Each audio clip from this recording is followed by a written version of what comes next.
If you're a manifestor like me, every time we ask for permission to be ourselves or to do something, we are betraying our own design. So let's talk about what to do instead. Manifestors, we are here to initiate things. We are not here to ask for permission or approval for anything. We're here to create movements, to make an impact, to be a catalyst, to really move things forward. And so every time we wait for approval or permission, we are actually disrupting our natural flow. We're not doing what we're here to do, what we're designed to do. Permission seeking is often fear disguised as politeness. And many of us were taught this by our well-meaning parents, because let's face it, most of us as manifestors were not raised by a manifestor. And so we can get into our heads and start asking questions like, what if they don't like this? What if I make the wrong decision? What if I upset someone? These questions are usually about avoiding resistance rather than aligning with our authority. Our strategy is not about asking, it's about informing. We're not here to ask permission, we're here to inform. And we're not really here to inform everyone, we're really here to inform the people who will be affected by our decisions so that they can either get on board or get out of the way. This is not about ego, it's really about how we're wired.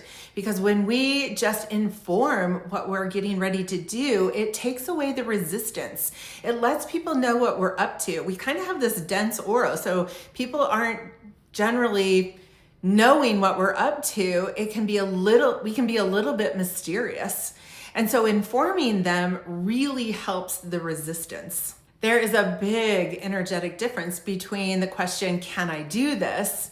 And the statement, this is what I'm going to do. And that's the energy people are expecting from us.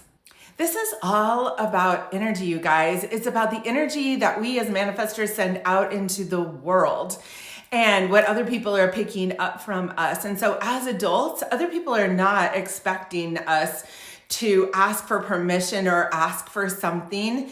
And it really feels off to them. It feels energetically out of alignment. They don't know what it is, but it just feels weird to them. I remember when I got this lesson really well. I was asking for something from my sales development leader at the company I work for.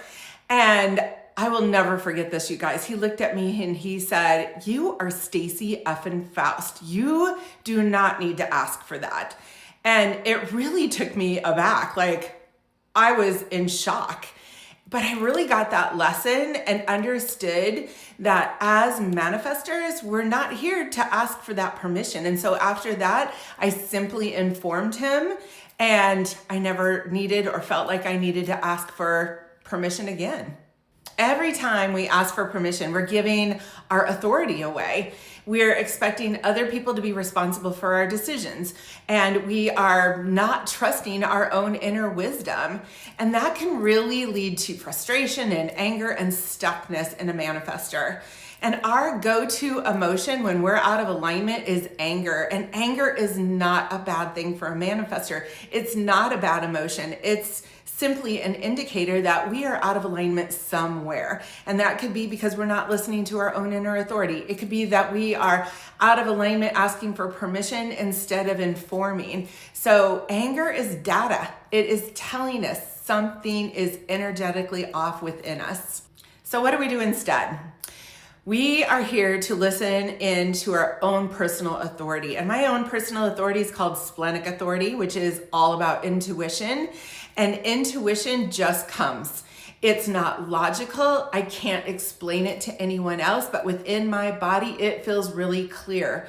And that's the important part. What feels clear to you in your own body, your own personal authority? And when you have clarity, then you inform. You're not asking for permission, you're informing, and you're moving forward. One of my favorite examples of this was when I was first learning about informing as a manifestor. I thought I would work and use this on my husband. So my husband, Terry, is a projector. And many times after dinner, we'd be sitting on the couch and I would think of all the millions of things I needed to do in my office. And so I would just get up and sneak into my office to get some work done. And inevitably, he would show up and sit right across from my desk at some point and start talking to me and asking questions. And I could feel the anger bubbling up within me, like, oh my gosh, just let me get my work done. I love my husband, by the way. And so then I started informing. So instead of just sneaking out, I would say to him, hey, I'm going to go to my office. I'm going to get a few things done. And then when I come back out, we can do X, Y, Z. Oh my gosh, it worked like a charm. So the minute I started informing him, he got out of my way. He let me go in my office and get work done because he knew I was coming back and we would do something else. It really does work that well, you guys. So manifestors, have you ever noticed how conversations don't end until we end them, or things don't get started until we start them? I've seen so many manifestors for years and decades expect other people to give them permission to move forward and waiting for other people to tell them what to do, when literally all we need to do is start. And then that anger and that feeling of frustration and stuckness will just disappear. If you're a manifestor who's been waiting for permission, ask yourself, who have I been waiting for? And what would happen if I actually trusted my own inner knowing? If you'd like to learn more about your own human design and your own personal way that you best make decisions, visit my website at stacyfaust.com. You can get a free human design profile on there. And I also have a free webinar on there. It's called Your Human Design Authority, Your Inner GPS. Remember, if you're a manifestor, you're not here to ask for permission. You're here to trust yourself, inform others, and initiate what comes next. And if you like this content, please follow me for more.